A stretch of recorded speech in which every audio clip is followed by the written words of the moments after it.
And it has.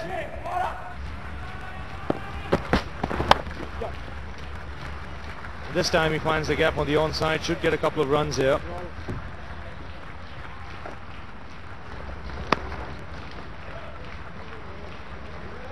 Fleming is on the lookout for runs. He's looking to get after every delivery, but he's not been given anything loose so far. On that occasion he picked up a couple. Oh my goodness me, that wasn't a very good stroke there by Nathan. There was no up Nathan Astle with no footwork whatever. And he was very lucky he didn't get an edge on that. And it is actually that bit of grass which is getting the bowlers to get a little bit more bounce than yesterday there. And of course we've seen Sanjeeva De Silva being a little bit more deceptive because he uses his wrists so well. Doesn't always bend the wrist. Well, they hit that one well, and it's a chase there for Jayasuriya, and 2 runs the result. So New Zealand continue to live anxiously. Oh, bowling! That was a very loose stroke by Fleming. He was across it, there was a great gap there between bat and pad, and he is out. And so more bad news for New Zealand. You're absolutely right, it was a loose shot, but that has been brought about because of the tight Sri Lankan bowling. So Stephen Fleming trying to play it on the up, not allowing for that little movement, and an inside edge onto his stumps. New Zealand 29 for 3. Chris Cairns is the new batsman who's been playing very well in this tournament here in Sharjah, and he's come in because this happened just a moment or two ago. Sanjeeva De Silva getting the ball to nip back just a little bit, and Stephen Fleming trying to play it on the up, but you are able to connect if you're in form. Stephen Fleming has not been in form, and therefore that little gap meant that the ball was dragged onto the stumps. And that's Sanjeeva De Silva's 3rd wicket today, 3 for 17 in 6.5 overs, his 8th wicket of the tournament. So he really has had a successful time for Sri Lanka and looks a fine prospect. Here he is to Cairns.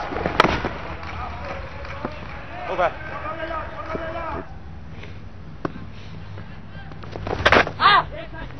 Well, it's got away fine, and I think a little bit chancery. And 2 runs there to Jayasuriya, going down to very fine leg byes. In fact, that turned a very long way, in which case... Well, he's hit that very well indeed. And that's gone right away for 6. A straight drive, played without too much backlift, but he hit it very well, and it was good to see him hitting straight through the line like that. Yes, the fielders were in the circle, both at mid-on and mid-off. There's only a wide mid-wicket, and therefore that shot was always on, but it still had to be middled. That's what Astle has done. Brought up the 50.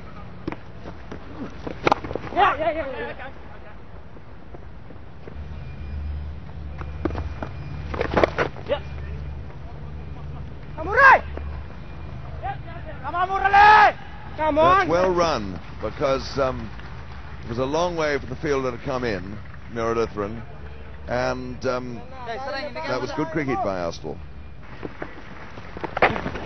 Swept away on the onside, he'll look for 2 here. And he'll get it comfortably. It's 61 for 3.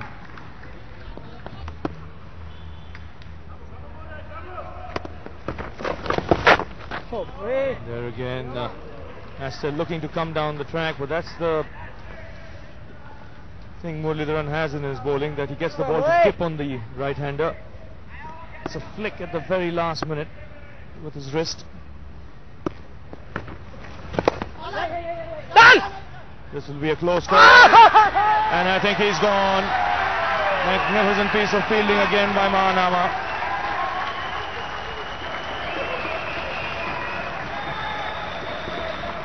Big trouble this for New Zealand, losing the wicket of Chris Cairns.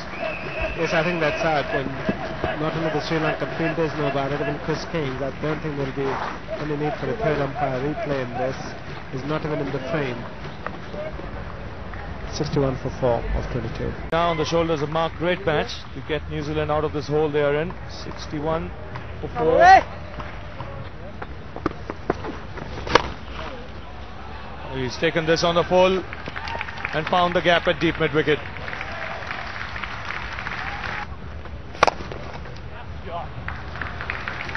Again into the gap on the offside. This time Ranatunga not bothering to go after that one. Again pulling up just short of the boundary right on the fence, and that throw, well, had it been just a little lower, it could well have created a problem.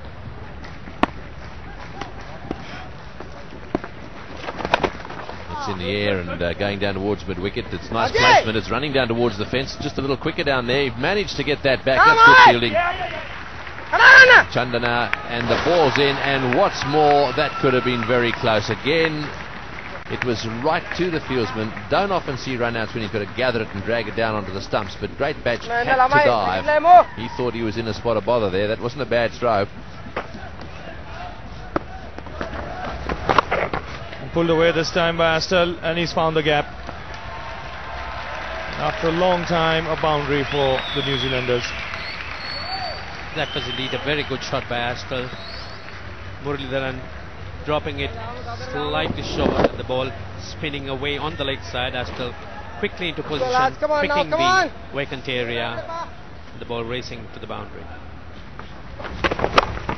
Pulled away by Astle, straight to the man at mid-on. Roshan Mahanama again taking another catch. Just what Sri Lanka wanted at this stage. They pick up another wicket. Astle looking for the boundaries. Once again, a good delivery by Muralidharan. Not short enough. A little bit of bounce for him, and into the safe hands of Mahanama, who completes the catch to nicety. It's 136 for 5. Chris Harris, the new man in. He comes in at the fall of Nathan Astle's wicket. And this is how Astle was dismissed. See the bounce there, and tried to hit it wide of Mahanama, but straight to him. Mahanama very quickly across.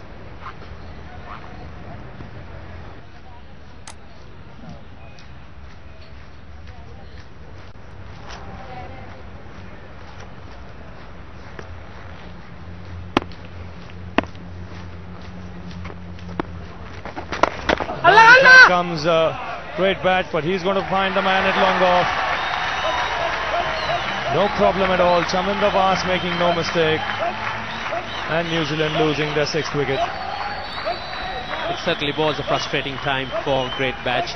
He's desperately tried to get the spinners away that time, drawing away onto the leg side, giving himself room, but really not getting enough bat on that one, and straight to Vas. It's 144 for 6.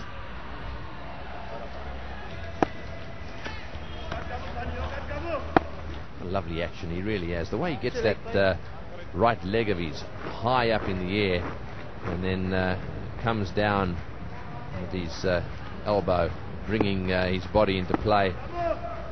He does it beautifully. One's hit away to mid-wicket.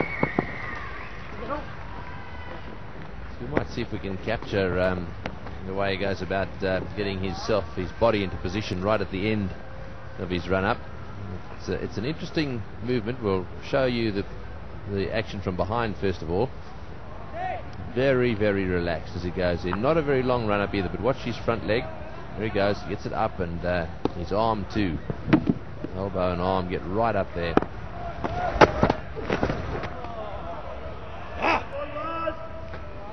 From side on it'll be even more relevant really. Oh, that's bowled. No, he's not. He's stumped. I thought he was going to be bowled there, but it slipped down the leg side. Kalu with Aruna took the ball nice and tidily, whipped the bails off, and that is the end of the batsman there. Just watch this again. Watch the wicketkeeper. It's very well done by Kaluwithana. Not an easy take because the ball missed the leg stump. Chris Harris having a go. He's got to try that. New Zealand have lost their 7th wicket at 160. Yes, Harris, the batsman there, deciding that he had to do something, and really he was quite right. Actually, I would have thought it may have been worthwhile sending Dool out there. Having said that, Deepak Patel probably going to smash it all around the ground now. But Dool seemed to me to be quite a big hitter.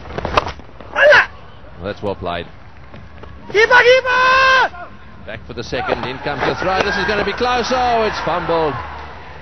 Well, that was a pity. He should have taken that one, Kalu. Perhaps it gone back just a little bit. That was one of the mistakes. The other mistake was it should have been over the bails. Yes, he moved very quickly, Chandana, towards the ball and threw, but maybe threw it just a little further up, maybe a yard or two shorter. It would have been the perfect height for Kaluvitharma. As it is, he had to jump a little bit, and that's what made him fumble. That's in the air. This will just go over the top of Aravinda's head. Back for the second. Oh, and an appeal there for a run out. Well, it may have been quite close. My immediate reaction was that he was home. He was certainly a little bit lucky because he was very nearly caught, and now he's either very nearly run out or he's in fact run out. We'll soon find out. Well, Deepak Patel eased up just a little bit as he was reaching the bowler's end. Maybe that might be an indication that he was coasting, or that might be an indication that he just wasn't there. I think he might have just made it. Yes, I don't think there's any doubt about that. He's out. He's out by quite a long way as well. He's a little bit surprised. He's gone back to his position up there. He's not going to believe it when he sees the red light go on. And that's it.